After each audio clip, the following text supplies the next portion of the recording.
How to fix the Microsoft Store is not downloading applications or not opening problem. Hello everyone, and let's get started. If you are having troubles or experiencing issues with the Microsoft Store not downloading applications, here are some steps that you can try to solve the problem. The very first one is checking your internet connection. Make sure you have a stable and active internet connection. If not, you can switch between different kinds of networks. Likewise, restart your computer once. It can simply fix some of the software related issues and try opening the Microsoft Store again. Another thing that you need to keep in mind is about updating your Windows or operating system. For this, you can go to Settings, Update and Security, and Windows Update.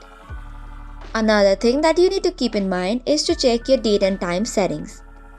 You can try resetting the times and date in order to resolve the issue.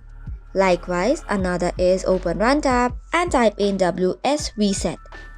This will now clear the Microsoft Store's cache.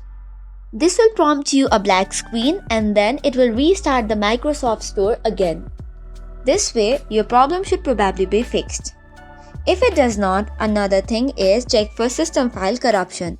In order to do so, what you can do is open command prompt and run it as administrator, and there are specific two commands that you need to run.